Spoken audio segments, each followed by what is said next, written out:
ये ध्यान रखिए, परीक्षा में बार बार पूछा जाता है कि असेसमेंट आकलन इसके अंतर्गत आता है, तो समेटी असेसमेंट या समष्टि असेसमेंट के अंतर्गत कौन सा आकलन आता है, तो असेसमेंट ऑफ लर्निंग।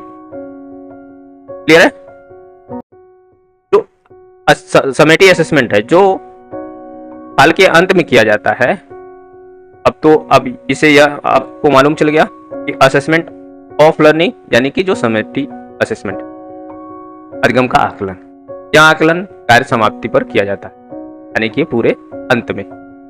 इसमें ग्रेड और मार्क्स दिया जाता है, उसके परिणाम को प्रदर्शित देकर उसके परिणाम को प्रदर्शित करते हैं। विद्यार्थियों के उपलब्धियों की सूची, विद्यार्थी ने क्या उपलब्धि हासिल की, यहाँ पे आप देख सकते हैं। असेसमेंट ऑफ लर्निंग यानी समेटी असेसमेंट जो वर्ष के अंत में किया जाता है। दूसरी बात आता है असेसमेंट फॉर लर्निंग यानी अधिगम के लिए आकलन।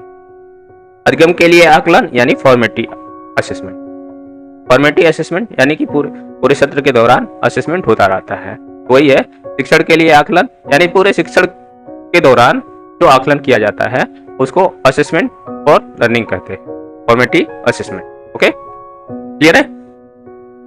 इस आकलन में दो चरण सम्मिलित है, यानी इसमें दो चरण आते हैं, एक निदानात्मक, एक रचनात्मक। निदानात्मक में होता है कि विद्यार्थियों की समस्याओं का पता लगाना, कमियों को पता लगाना, उसकी कठिनाइयों का पता लगाना।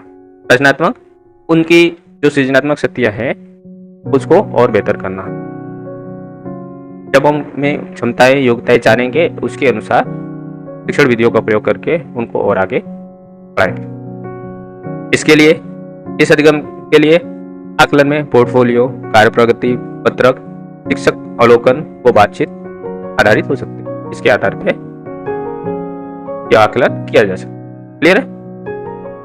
तीसरा आता है कि assessment as learning. Assessment as learning की अधिगम के रूप में आकलन।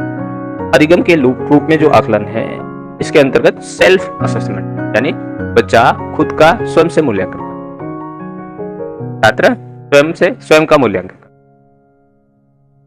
अधिगम के रूप में आकलन या छात्रों के द्वारा सीखने